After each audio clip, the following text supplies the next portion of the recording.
ZPHS school old students helping club అనేది ఒక WhatsApp group create చేశాం. దీంట్లో మన బ్యాచ్తో పాటే కాకుండా ఆల్మోస్ట్ ఈ స్కూల్లో చదివిన ప్రతి ఒక్క సీనియర్ బ్యాచ్ జూనియర్ బ్యాచ్ దాదాపు 160 నుంచి 180 మందిని యాడ్ చేస్తే ప్రతి ఒక్కరూ హెల్ప్ చేశారు. నియర్లీ 2 లక్షల వరకు కలెక్ట్ చేశాము. సో ఈ డబ్బుల్ని ఏం చేద్దాము అని ప్రతి విలేజ్లోనూ ఎంక్వైరీ చేస్తే కరోనాతో నాగేశ్వరి వాళ్ళ ఊర్లో ఒక ఆమె చిన్న లేడీ హస్బెండ్ కోల్పోయారు. 6 మంత్స్కి సరిపోయే సరుకులు ఇచ్చాము. 10,000 15,000 హెల్ప్ చేసాం. ఆమె మళ్ళీ తర్వాత కలిసిన రోజు ఆ 15,000తో చీరల బిజినెస్ చేసి బాగా సెటిల్ అయిపోయింది. సో తరువాత సోదనపల్లిలో ఒక 2 స్టూడెంట్స్ చిన్నపిల్లలు అమ్మా నాన్న 2 చనిపోయారు. వాళ్ళకి 10,000 ఫిక్స్డ్ డిపాజిట్ చేసాము. సో వాళ్ళ అమ్మా నాన్న వాళ్ళ పేరెంట్స్ ఉంటారు కదా, వాళ్ళ తాత వాళ్ళ అవ్వ వాళ్ళు చాలా సంతోషపడ్డారు. అలాగా మన బెల్లు కొట్టే గౌసు సార్ ఉన్నారు కదా, సో గౌసు చనిపోతే వాళ్ళ వైఫ్కి వెళ్ళి 10,000 రూపీస్ సరుకులు కలిసి అందజేశాం.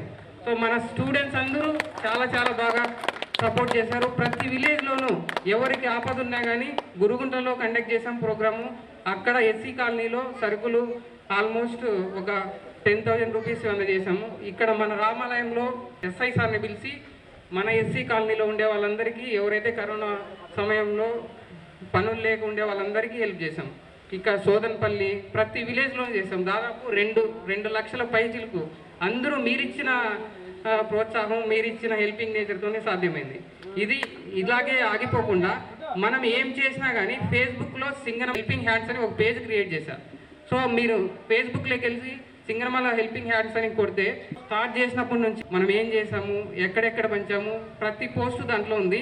మీరు ఆ పేజ్ని దాదాపు ఇప్పుడు 150 or 160 మెంబర్స్ ఉన్నారు ఆ పేజ్లో. మీరు కూడా దాన్ని లైక్ చేస్తూ దాంట్లో మెంబర్గా యాడ్ చేయండి. ఇప్పుడు మీరు ఇచ్చే నంబర్స్ ఈ వాట్సాప్ గ్రూప్లో కూడా యాడ్ చేస్తాను. మీకు అందరికీ అప్డేట్స్ వస్తుంటాయి. మనం ఎంతో లక్కీ, ఎందుకంటే మన జెడ్పిహెచ్ఎస్ స్కూల్ వాళ్ళు ఖచ్చితంగా ఎక్కడ పోయినా అందరూ టచ్లో ఉంటారు. ఇలా కలుసుకుంటే భాగ్యం ప్రైవేట్ స్కూల్ వాళ్ళకి దొరకదు.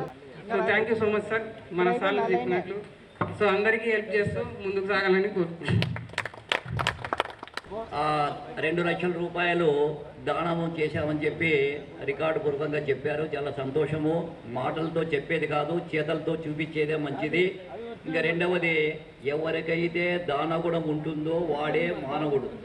దానగుణము ఎవరికైతే లేడో వాడు దానవుడు. దానవుడు అంటే తెలుసు కదా మీకు, రాక్షసుడు. కాబట్టి మనము వేలు లక్షలు దానం చేయాల్సిన పని లేదు. నీకు తోచినంతలో దానం చేస్తే చాలు. ఎందుకంటే కష్టాల్లో ఉండేవానికి సాటి మానవుడు సహాయం చేయకపోతే వాడు మానవుడే కాదు. నీ దగ్గర ఉన్నందులో చేయాల.